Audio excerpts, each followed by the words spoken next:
नमस्कार, मैं हूं संजय शर्मा। आप देख रहे हैं 4 PM न्यूज नेटवर्क। मैडम माया ने आज सुबह ANI न्यूज एजेंसी को बुलाया और कहा कि उत्तर प्रदेश में पंचायत चुनाव बहुजन समाज पार्टी नहीं लड़ेगी। सब लोग चौंक गए। नामांकन भी हो गया, नामांकन में नाम वापस लेने की डेट आ गई। तब अचानक मायावती को याद आता है कि बसपा चुनाव में भाग नहीं लेगी।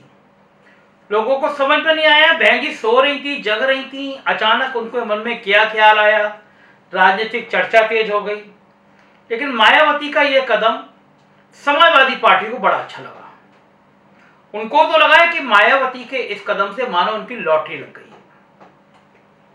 तरह तरह की चर्चाएं शुरू हो गई कि कल जो है विजिलेंस ने 2 ऐसे लोगों को पकड़ा था जो पत्थर की सप्लाई कर रहे थे अंबेडकर पार्क में। इधर उन लोगों को पकड़ा, उधर मायावती ने बीजेपी को सामने सरेंडर कर दिया, चुनाव नहीं लड़ रहे। इस तरह की तमाम बातें होती रहती हैं। पॉलिटिकल पार्टी है तो लोग कहेंगे कुछ ना कुछ तो कहेंगे।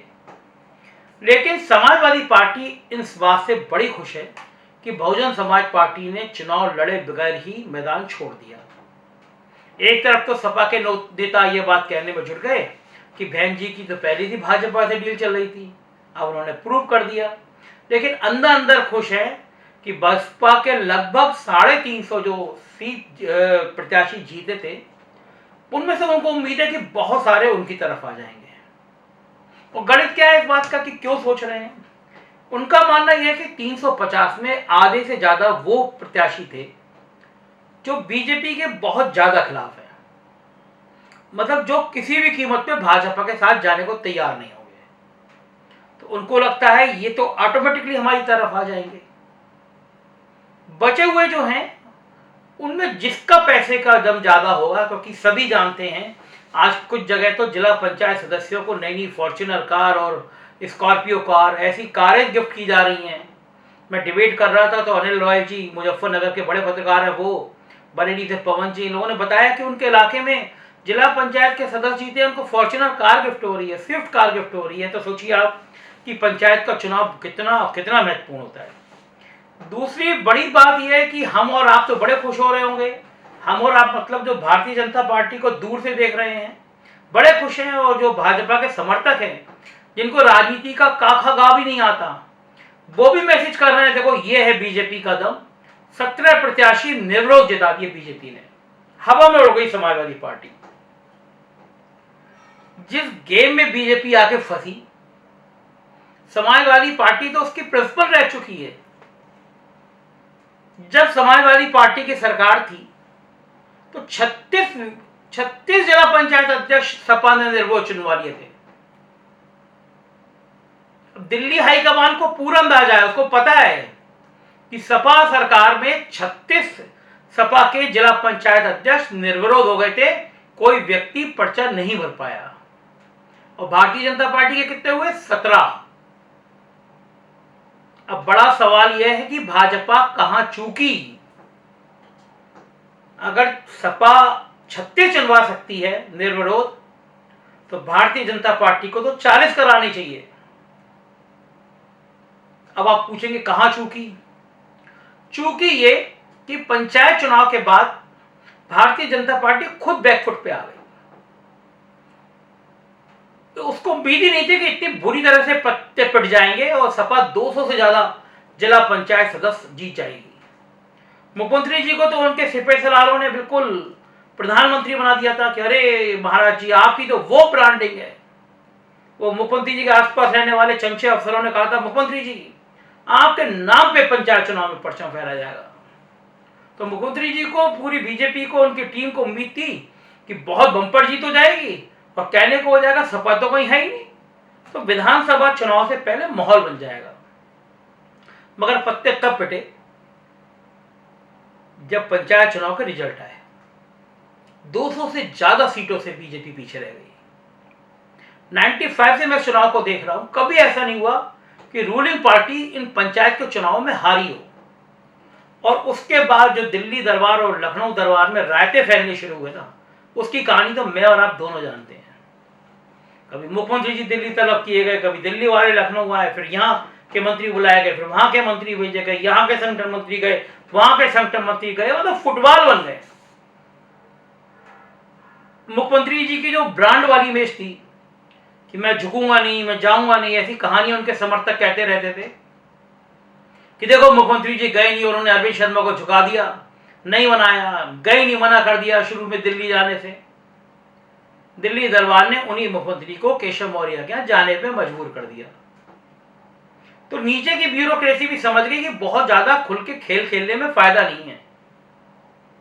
ब्यूरोक्रेट बहुत तेज होते हैं, आई एम सेफ, आईएएस का मतलब आई एम सेफ, वो किसी की मतलब अपनी नौकरी नहीं फंसाता। तो उनको समझ में आया कि खेल नाजुक है, 6 महीने बाद चुनाव की घोषणा हो जाएगी और 6 महीने पहले भी कब क्या हो जाए कुछ कहा नहीं जा सकता। तो लिहाजा भलाई इसी में है कि कन्नी काट लो, मतलब ज्यादा गुंडागर्दी मत करो। हालांकि कुछ जिलों में तो नमूने सामने आए, गोरखपुर में किस तरह जिला पंचायत के सदस्यों की पिटाई की जा रही थी, तो कई जिलों से खबरें भी आई, कहीं पुलिस उठा के ले जा रही है, कहीं उन पर एफआईआर कर दे रही है, कहीं घर तोड़ दे रही है। लेकिन इतना करने के बावजूद भी अगर आप 17 केवल चुन पाते निर्विरोध और आपके पहले वाली पार्टी 36 चुन लेती है, तो इसका मतलब गेम में अब आप बहुत पीछे चल रहे हैं। मीडिया मैनेज है आपका, वो 7-7, 8-8 करोड़ का पैकेज वो चलेगा जब तक चुनाव घोषित नहीं हो जाते। दिसंबर तक आपका पैकेज बढ़िया काम करेगा। आपने अखबारों को 8-8, 10-10 करोड़ दिए हैं, चैनलों को दिए हैं, तो ये आपकी पूंजी काम करेगी चुनाव तक। और जिस दिन चुनाव की सूचना शुरू हुई तो मीडिया के जिन लोगों पे आपने एफआईआर कराई है, जिनको दुत्कारा है, जिनको नो लिफ्ट का बोर्ड लगाया है, वो आपको प्रयागराज के फाफा मऊ की लाशों से लेकर और 9 तक की लाशों की कहानी जरूर बताएंगे। तो मैं बात कर रहा था मायावती के यू टर्न की। मायावती को समझ में आ गया कि सहारनपुर में तो उन्होंने घोषणा कर दी जिला पंचायत का अध्यक्ष का लड़ाने की, लेकिन बेइज्जती बहुत हो जाएगी, क्योंकि उत्तर प्रदेश में एक भी जगह ऐसी सूचना नहीं आ रही जब मायावती का जिला पंचायत का अध्यक्ष बन जाए। मायावती समझ गई हार तो तय है, तो इससे अच्छा है कि मैदान छोड़ दो। अरे भैया, जब आपको जिला पंचायत का अध्यक्ष का चुनाव नहीं लड़ना था तो ये चुनाव शुरू होने से पहले कह देती कि मुझे नहीं लड़ना। चुनाव जब नामांकन खत्म हो गए तब आप कह रही है हम नहीं लड़ेंगे। तो समझ में आ गया कि आपको अपने 350 जो लगभग जीते हैं जिला पंचायत सदस्य, वो आप संभाल के नहीं रख पा रही हैं, जैसे आप विधायक संभाल के नहीं रख पाती हैं। अब सपा की स्ट्रेटेजी है 350 में सेंध लगाई जाए। ओम प्रकाश राजभर जी ने ऐलान कर ही दिया कि हमारे जो प्रत्याशी हैं वो समाजवादी पार्टी के साथ रहेंगे। तो समाजवादी पार्टी के लिए यह पंचायत चुनाव इसलिए बड़ा फायदे का सौदा साबित हो रहा है कि एक तरफ तो उसने मैसेज दे दिया कि चुनाव कितनी गुंडागर्दी से लड़े जा रहे हैं, कहीं प्रत्याशी पिटवाया जा रहा है, कहीं एफआईआर कराई जा रही है। दूसरा, मायावती का खेल भी एक्सपोज हो गया। मायावती को लेकर सपा के नेता जुट गए हैं कहानी बताने में कि बहन जी का तो हो गया डील, बीजेपी के संग लड़ेंगी, बीजेपी के संग जाएंगी। और जाहिर है जब राज्यसभा के चुनावों में और एमएलसी के चुनाव में मायावती बीजेपी के संग इतनी गलवहियां कर चुकी हैं, तो दोबारा उनके संग बीजेपी के संग कब इलू इलू हो जाए कुछ कह नहीं सकते। तो मुस्लिम वोट इस बार तो सशंकित हैं, उनको लग रहा है बहन जी को दिया और गया वोट बीजेपी को। तो ओवैसी जी के लिए भी मायावती ने मना कर दिया कि मैं ओबीसी के साथ नहीं लड़ूंगी। कारण यह कि दलित बिदक जाएंगे अगर आपको लगेगा कि आप मुस्लिमों का साथ दे रही हैं। तो मायावती जी अपने जीवन की सबसे परेशानी भरे दौर में आ गई हैं। उत्तर प्रदेश का विधानसभा चुनाव उनकी बहुत परेशानी पैदा कर रहा है। बसपा के एक नेता मेरे पास में आए, बोले इस बार तो रेट भी बहुत कम हो जाएगा टिकट का।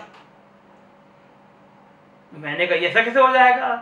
बोले जब एक मुश्त वोट होता है ना तो रेट बड़ा होता है।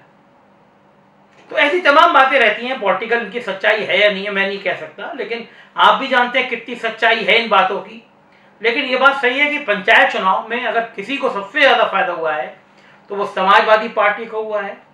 लाख मीडिया के लोग कहते रहे, लाख बीजेपी कहते रहे विपक्ष नहीं है, लेकिन अखिलेश यादव ने मजबूती से तार ठोक कर साबित कर दिया कि उन्होंने चुनाव बहुत लाइटली लिया था। वो नहीं गए थे जिलों में, और बीजेपी के मंत्री, संगठन मंत्री, प्रभारी मंत्री, बूथ प्रमुख, पन्ना प्रमुख सब गांवों में जमे हुए थे, तब भी बीजेपी की दुर्गति हुई। आप जिला पंचायत अध्यक्ष के चुनाव कैसे लड़े जाते हैं सब जानते हैं। सदस्यों को घर से उठा लीजिए, धमका लीजिए, एफआईआर करा दीजिए, तब भी सत्र कर पा रहे हैं। तो समाजवादी पार्टी के लिए ये मैसेज बहुत बढ़िया चला गया। उसने साबित कर दिया कि मुख्य विपक्षी वही है। और आज मायावती के बैकफुट से अखिलेश यादव बहुत खुश हैं। आज पता चला दिन भर वो अपने कार्यालय में रहे और आज जो उनसे मिल के आए वो कह रहे हैं भैया जी का मूड बड़ा अच्छा था, भैया जी ने चाय भी पिलाई है, भैया जी ने लोगों को मिठाई भी खिलाई है।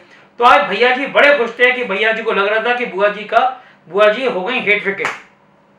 तो बुआ जी हिट विकेट हो गई तो आज भतीजे की पौवारा थी और पूरा फोकस आज भतीजे ने लगाया कि बचे हुए जिला पंचायत अध्यक्षों की रणनीति बुलाई जाए, जिला पंचायत के सदस्य बुलाए गए, उनके साथ डिस्कशन किया गया और जो 11 बर्खास्त किए गए तो पूरे संगठन को मैसेज दे दिया अखिलेश यादव ने, अगर लापरवाही करोगे तो बेटा समाजवादी पार्टी में तो नहीं रहोगे। अब लोगों को लग रहा है 6 महीने बाद चुनाव है, पार्टी भी मजबूत स्थिति में देख रही है, तो इस समय पार्टी में रहना लोगों को फायदे का सौदा दिख रहा है। तो जाहिर है मायावती के आज इस कदम से अखिलेश बम बम है। भाजपा के सामने अब कुछ ही दिन हैं, 3 तारीख तक उसको आधे से ज़्यादा सीटें जीतनी ही होंगी। ये मैसेज देने के लिए वो दमदारी से है।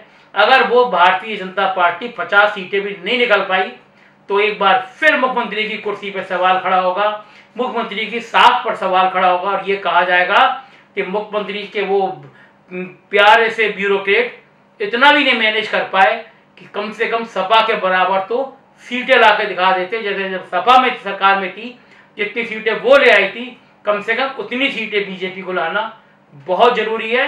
मायावती जी रिंग छोड़ के भाग गई हैं, तो लड़ाई अब बीजेपी और सपा में है। देखना है किसका दम होगा, लेकिन आप अपना दम दिखाते रहिए, देखते रहिए 4 PM को। इतनी खरी खरी, इतनी सच, ये सब आपको कहीं किसी मीडिया संस्थान में नहीं मिलेगा। मैं फिर दावा कर रहा हूं, मैं किसी सरकार के विज्ञापन का मोहताज नहीं हूं। आपका प्यार ही मेरा विज्ञापन है। तो उन चैनलों को देखना बंद कर दीजिए जो सरकार का भोपू बन गए हैं, जो कोरोना काल में अपने चैनल पर दिखाई देते हैं कि अरे बहुत बढ़िया सरकार चल रही है, अरे सब कुछ सही था। बंद कर दीजिए, बाइकआउट कर दीजिए मीडिया संस्थानों का। सच देखिए और 4 PM के नेटवर्क पे आके देखिए, हमारे यूट्यूब पे देखिए। हम आपको उत्तर प्रदेश की वो हर खबर बताएंगे जो सरकार छिपाने की कोशिश करती है, क्योंकि हमारा मानना है जो सरकार छुपाती है खबर वही होती है, जो सरकार बताती है वो विज्ञापन होता है। हमको विज्ञापन नहीं चाहिए, हमको खबर चाहिए, क्योंकि हमारी जिद है सच की, आपको सच बताने की। Thank you.